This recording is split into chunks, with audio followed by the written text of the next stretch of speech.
Hello दोस्तों, welcome to my new blog. और आज है नवरात्रे का फर्स्ट डे। मॉर्निंग के सुबह 5:30 बज रहे हैं और मैंने साफ़ सफाई करने के बाद, झाड़ू पोछा लगाने के बाद मंदिर की डेकोरेशन कर ली। पहले मैंने झाड़ू पोछा लगाया पूरे घर में, फिर मैं नहाई। उसके बाद जब तक मैं पूजा की तैयारी कर रही थी, मंदिर में साफ़ सफाई और सजावट कर रही थी, डेकोरेशन, तब मेरी बेटी नहा ली, बड़ी वाली। आज मेरी बड़ी वाली बेटी का भी फास्ट था और मेरा भी। मैंने उसे मना किया था मतलब, पर वो मानी नहीं। उसने कहा नहीं मम्मी मुझे रखना है। तो जब बच्चों का मन होता है तो फिर हम उन्हें मना भी नहीं कर सकते। मैंने कहा चल ठीक है रख ले। तो जब तक मैं पूजा की तैयारी कर रही थी तब तक वो नहा रही थी।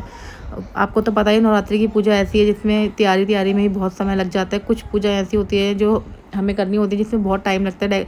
सजावट करनी होती है, फिर हमें तैयारी करनी होती है पूजा की, प्रिपरेशन पूरी, तो उसमें टाइम लगता है। तो मैं वही सब कर रही थी। जब मैंने कहा फटाफट मैं सब तैयारी कर लेती हूँ, वो आएगी फिर आराम से बैठ के पूजा करेंगे। और फिर उसको स्कूल भी जाना था, उसका एग्ज़ाम था, तो वो फिर उस बात की भी जल्दी थी, इसलिए हम सुबह मॉर्निंग में जल्दी उठ गए। और वैसे भी दोस्तों पता है क्या, जब भी कोई फेस्टिवल होता है या पूजा पाठ का कोई भी ऐसा दिन होता है, तो मेरी तो ऑटोमेटिक आँख खुल जाती है पूरी रात ही। मुझे लगता है कब उठूँ, कब नहा धो के पूजा स्टार्ट कर दूँ, बस मुझे ये लगता है। तो वही सुबह अपने आप ही ऑटोमेटिक 5 बजे आँख खुल गई और फिर मैंने सारी तैयारी स्टार्ट कर दी थी। तो सबसे पहले उठने के बाद मेरा मॉर्निंग का यही काम था कि पहले मैं सब पूरे घर में झाड़ू पोछा करूँ। झाड़ू पोछा करने मेड आती है, बट लेकिन जब भी कोई फेस्टिवल होता है या पूजा पाठ होती है तो मैं खुद ही करती हूँ सुबह उठ के। फिर मेड भी आके कर देती है दोपहर में, पर मैं या तो उसे छुट्टी दे देती हूँ या फिर बोलती हूँ कर ले दोबारा, कोई दिक्कत नहीं, क्योंकि बच्चों का घर है तो बार बार गंदा होता है। और सारी पूजा की तैयारी तो हमने रात को ही सामान वगैरह मार्केट से जाके ले आए थे, क्योंकि जो जो चीज़ें चाहिए होती है वो सब लानी होती है।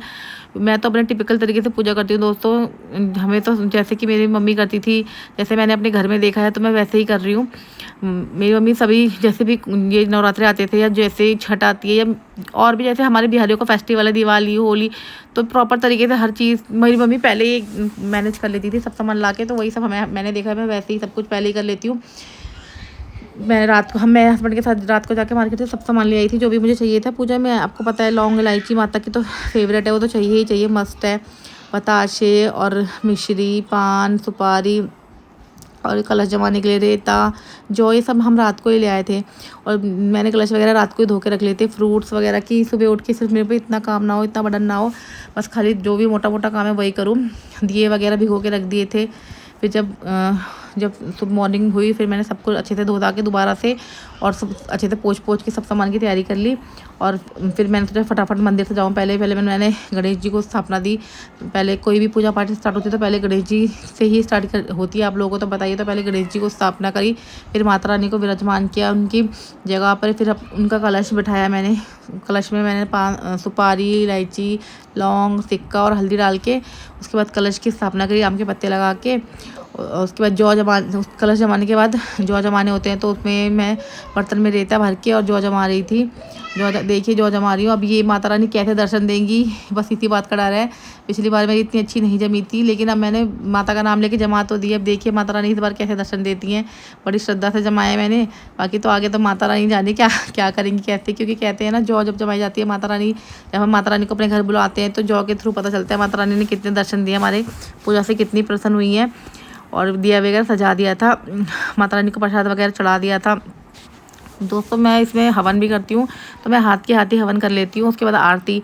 तो देखिए कितनी सुंदर लग रही है मेरी माता रानी। मेरे मंदिर बताइएगा दोस्तों कमेंट करके कैसा लग रहा है। मैंने तो अपनी तरफ से बढ़ चढ़ के ही सब कुछ किया है, बट लेकिन अब ये भी है ना कि जितना मुझे आता है और जितना मैंने देखा है, जितना सीखा है उतना, और जितनी मेरी क्षमता है, मतलब जितनी मेरी हैसियत है, मैं उससे ही बढ़ चढ़ के हिस्सा लेती हूँ पूजा पाठ में। बट लेकिन यही है ना, अब सबका अलग अलग तरीका होता है। मैं तो इतना ही कर पाती हूँ अभी। आगे भगवान जाने, जैसे उनकी महिमा होगी वैसे और अच्छा से अच्छा करूँगी। और आप लोग बताइएगा कमेंट में कि कैसे लग रहे हैं मेरे मंदिर की डेकोरेशन। और ज़्यादा कुछ खास तो की नहीं है, बट जैसे भी की है आप लोग बताइएगा ज़रूर। उसके बाद मैंने हवन किया अपना। बेटी मेरे साथ में बैठ के पूजा करवा रही थी, जो भी चीज़ चाहिए थी मैं उसी से बोलती हूँ बेटा ये ला दे, बेटा वो ला दे।